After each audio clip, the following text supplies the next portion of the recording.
Bonjour, bonjour. Nous avons une très bonne nouvelle. Au nom de Jésus-Christ. Et cette bonne nouvelle est dans Proverbe 10, 22. Je lis la parole de Dieu. C'est la bénédiction de l'Éternel qui enrichit et il ne la fait sur d'aucun chagrin. C'est la bénédiction de l'Éternel qui enrichit et il ne la fait sur d'aucun chagrin. Ça veut dire quoi? Ça veut dire que quand Dieu te bénit, il n'y a pas de problème dans le temps. Il n'y a pas de problème. Il n'y a rien. Tu possèdes ta bénédiction et puis tu avances. C'est ça, la bénédiction de Dieu. Il n'y a pas de chagrin, il n'y a pas de problème. Et ce que je vais développer aujourd'hui ici, c'est qu'on passe le temps à prier. Seigneur, bénis-moi. Seigneur, je vais me marier. Je vais faire ceci. Seigneur, je vais avoir ce travail. Seigneur, je vais être guéri. Seigneur, je vais ça. Mais maintenant, quand tu es guéri, quand Dieu te donne, qu'est-ce que tu en fais? Qu'est-ce que tu en fais? Quand tu dis je vais te marier, tu as prié, tu as gêné, Dieu t'a donné une femme. Dieu t'a donné un homme et tu t'es marié avec. Est-ce que tu es fidèle à cette femme jusqu'à la fin? Mais non. Prends garde. Prends vraiment garde à toi-même. Dieu est notre Père. Et un Père, on ne joue pas avec lui. On ne joue pas, encore moins Dieu, notre Créateur.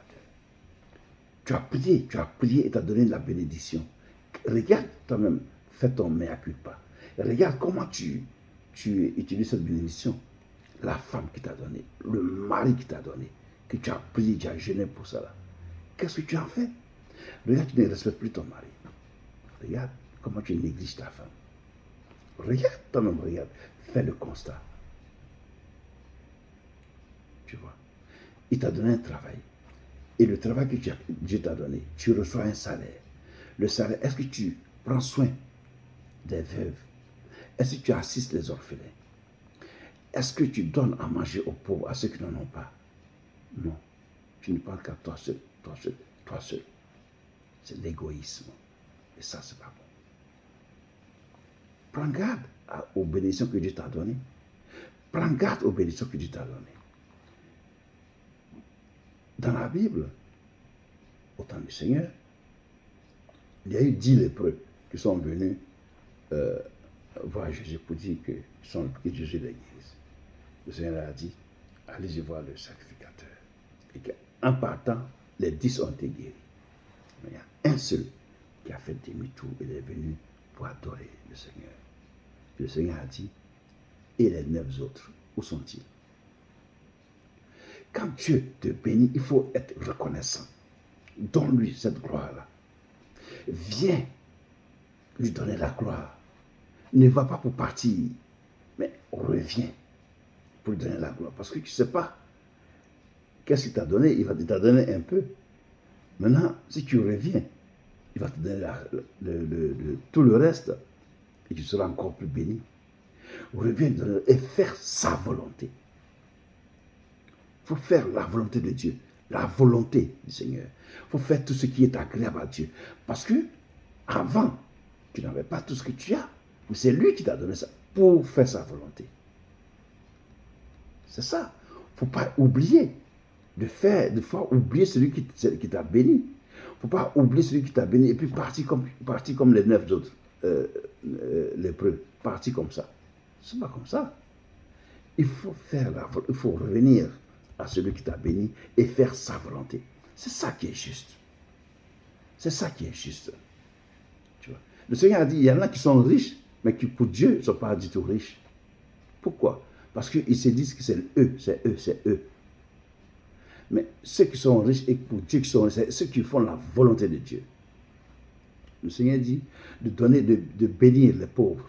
Invite les estropiés, ceux qui ne peuvent pas te rendre l'appareil, pour que Dieu, lui, il te bénisse. Donc, vas-y, fais-le. Et ne dis pas que non, cette bénédiction c'est pour moi, c'est à moi, c'est pour ma femme, c'est pour mes enfants, c'est pour mon mari, c'est que ma famille. Pour qu'on te regarde, non, ça ne sert à rien. Ça, ce n'est pas une bénédiction. La vraie bénédiction, c'est celle qui glorifie Dieu. Celle qui prend soin des serviteurs de Dieu. Celle qui prend soin de ceux qui sont dans la maison de Dieu. Parce que la maison de Dieu, là, la maison du Seigneur, c'est un hôpital. C'est là que les gens viennent pour être guéris. Il faut assister ces personnes-là. Il faut assister des personnes qui ne connaissent pas Dieu, qui sont encore dans le monde. Il faut financer pour que les gens aillent évangéliser, pour les ramener. C'est ça. Et le fait que tu fais ça, Dieu t'augmente encore plus. C'est ça. Tu as des grandes opportunités dans la vie. Et tu ne sais pas d'où ça vient, mais c'est lui, à cause de ta fidélité, il te bénit encore. C'est comme ça. Donc, toi qui es béni, ne néglige pas la bénédiction que Dieu t'a donnée. Ce n'est pas un homme qui t'a donné cette bénédiction, c'est Dieu, le Créateur, qui t'a donné. Donc, il faut le respecter en faisant exactement ce que toi-même tu as dit dans ta promesse. Seigneur, si tu m'as donné ça, voici ce que je ferai. Comme Anne dans la Bible, elle n'avait pas d'enfant.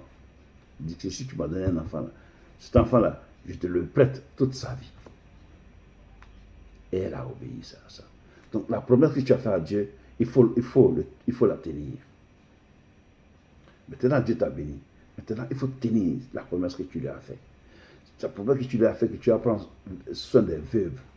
Tiens cette promesse. Que tu vas assister les hommes de Dieu. Tiens cette promesse. Que tu vas aller visiter les malades. Tiens cette promesse. Que tu vas aller visiter les prisonniers. Tiens cette promesse. S'il te plaît. Que Dieu te bénisse. Afin que tu vois encore la gloire de Dieu. Que Dieu te bénisse. Bonne journée.